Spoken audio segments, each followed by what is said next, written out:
প্রতিদিন সকালে ঘুম থেকে উঠে দেখি বৃষ্টি, তার সাথে আজকের দিনটাও যুক্ত হয়েছে বৃষ্টি দিয়ে।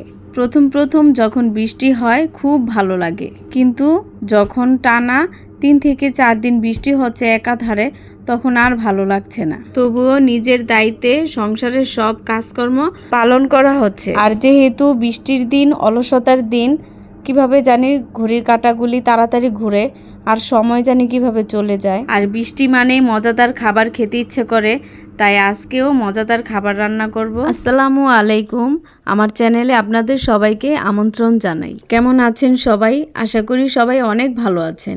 আলহামদুলিল্লাহ, আমরাও সবাই ভালো আছি। নতুন আরেকটি ব্লগ শুরু করতে যাচ্ছি, আশা করছি আপনাদের ভালো লাগবে। এখন যেহেতু এক্সাম শেষ হয়েছে, কিছুদিনের জন্য স্কুল বন্ধ, তাই চেষ্টা করছি বাচ্চাদেরকে সময় দিতে, তার সাথে আমার গাছগুলোকেও যত্ন নিতে। এই গাছগুলিতে মাশাআল্লাহ অনেক কলি এসেছে, যেহেতু প্রচুর বৃষ্টির সিজন এখন, সেই কারণে এই গাছে প্রচুর কলি এসেছে। আর যখন একসাথে গাছে ফুলগুলি ফোটে তখন মাশাআল্লাহ দেখতে অনেক সুন্দর লাগে। একসাথে অনেকগুলি ফুল ফুটেছে, তার সাথেও দেখলাম পাশে যে কলিগুলি ছিল সেগুলো ফুটে গিয়েছে। সবুজ চিরল পাতার সাথে তার মধ্যে যখন অনেকগুলি ফুল ফুটে থাকে, দেখতে অনেক ভালো লাগে। তেমনই একজন নারী তার সংসারে আদর্শ হয়ে ফুটে থাকে, কারণ যে নারী যত পরিশ্রমী, তার সংসার, তার পরিবার ততটা সুন্দর ফুলের মতো থাকে। একজন নারী পারে পরিবারটাকে সাজিয়ে রাখতে আর সুখী রাখ। সংসার জীবনে আমাদের মেয়েদের মধ্যে কিন্তু এক ধরনের কষ্ট লুকিয়ে থাকে। সেই কষ্টটাকে চাপা রেখেও আমরা যখন সংসারটাকে সাজিয়ে রাখি, তার সাথে ছেলে মেয়েদের দেখাশোনা, পড়ালেখা সব কিছুই আমাদের মধ্যে থাকে। কারণ একজন নারী ছাড়া সংসার উজ্জ্বল হয় না, সুন্দরও হয় না। একটা মেয়ের জীবনে তখনই পূর্ণতা পায় যখন তার হাজবেন্ড থাকে, তার সাথে ছেলে মেয়ে থাকে, আর একটা সুখী পরিবার থাকে। তখনই একজন নারীর জীবন সার্থক হয়। আর মানুষের জীবনে ঝামেলা, দুঃখ, কষ্ট সব মিলেই তো মানুষের জীবন।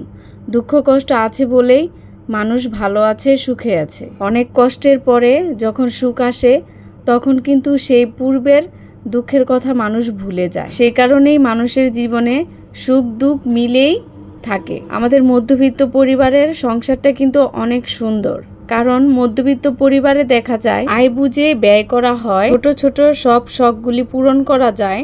আর ভবিষ্যতের জন্য কিছু ফান্ড করে রাখাও কিন্তু অতি প্রয়োজন।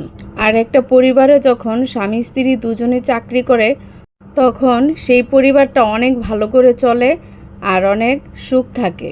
একজন নারী বুঝে মান্থলি যখন হাতে কিছু অল্প টাকা হোক আর বেশি টাকা হোক হাতে আসে, তখন তার থেকে সুখ এই পৃথিবীতে মনে হয় আর কোথাও পাওয়া যায় না। নিজের ইনকাম করা টাকা অল্প হলেও সব থেকে বড় মনে হয়। আর এই সুযোগ সুবিধাটা সবার ভাগ্যে কিন্তু হয় না। মানুষ ছোট থেকে কিন্তু বড় হয়। ছোট কাজটাকে যখন মানুষ অবহেলা করে, তখন কিন্তু আর বড় কাজটাতে যেতে পারে না। কোনো কাজকে অবহেলা না করে সব কাজকে ভালোবাসা উচিত, তাহলে মানুষ জীবনে উন্নতি করতে পারে আর বড় হতে পারে। তাই চেষ্টা করে যেতে হবে, ইনশাল্লাহ একদিন সফলতার দেখা পাবে।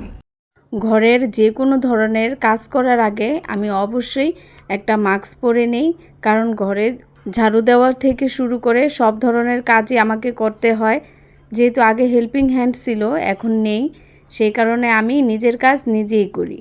আর নিজের কাজ নিজে করার মধ্যে একটা আনন্দ আছে, কারণ যখন কাজের বুয়া কাজ করতো একটা টেনশনে থাকতাম কখন কাজের বুয়া আসবে, আর এখন নিজের কাজ নিজে করি কোনো টেনশন ছাড়া। সেই কারণে আমি যে কোনো কাজ করার আগে, বিশেষ করে ঘর ঝাড়ু দেওয়ার আগে কিংবা কোনো কিছু পরিষ্কার করার আগে অবশ্যই আমি একটা মাস্ক পরে নিই। যেহেতু ঘরে অতিরিক্ত ধুলাবালু থাকে, সেই কারণে আমি একটা মাস্ক পরে নিই। আর ধুলাবালি থেকে কিন্তু অ্যাজমার সমস্যা হয়ে যায়। আর যেহেতু আমি একজন গৃহিণী, সেই কারণে আমার সব কাজ নিজেকেই করতে হয়। সে কারণে নিজের প্রোটেকশন আগে নিজেকে চিন্তা করতে হবে, পরে সব কাজ ভালোভাবে করতে হবে। আমি যদি অসুস্থ থাকি, আমার কাজগুলি কিন্তু কেউ করে দিবে না, নিজের কাজ নিজেই করতে হবে। সে কারণে নিজের সেফটি আগে দেখে তারপরে আমি মনের মতো সব কাজগুলি গুছিয়ে নিই। ঘর থেকে সাধারণ পাকের ঘরটায় এরকম একটা জায়গা, প্রতিদিন পরিষ্কার পরিচ্ছন্ন না রাখলে সপ্তাহের শেষে দেখা যায় ভীষণ ময়লা হয়ে গেছে। তার সাথে যুক্ত হয় তেল চিটচিটে একটা জিনিস। এটা বিশাল বিরক্তিকর একটা জিনিস। এটা পরিষ্কার করতে অনেক সময় লাগে। সেই কারণে আমি চেষ্টা করি প্রতিদিন রান্নাবান্না শেষ করে অল্প কিছু হালকা পাতলা একটু ভালোভাবে চুলাটা আর চুলার চারোদিকে পরিষ্কার করে নেওয়ার। এতে করে সপ্তাহ শেষে যে ডিপ ক্লিন করার ব্যাপারটা সেটা আর থাকে না।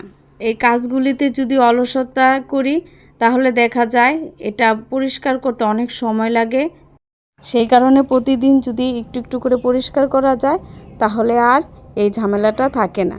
আর পরিষ্কার যদি ঘর আর পরিষ্কার পাকের ঘর থাকে তাহলে কিন্তু মনটা অনেক ভালো থাকে।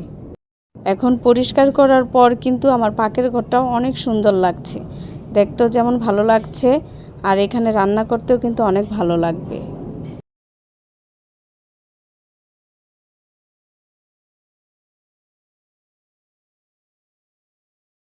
এখানে ওভেন রাখার র্যাকটাও দেখলাম। যেহেতু বাইরে প্রচুর বৃষ্টি সেই কারণে এই র্যাকগুলির মধ্যে সাদা সাদা ফাঙ্গাস পড়ে গিয়েছে। আমি এটাকে একটু পরিষ্কার করে নিব। এগুলা কিনে অনেক লস হয়েছে, কারণ এই ফার্নিচারগুলি বেশি দিন টিকে না আর কেমন জানি হয়ে যায়, নষ্ট হয়ে যায়। উপরের রং আর কালারগুলিও কিন্তু নষ্ট হয়ে যায়। আর ফার্নিচারের রং যদি ভালো না থাকে কিন্তু দেখতেও ভালো লাগে না। তাই আমাদের মতো ভুল আপনারাও করবেন না।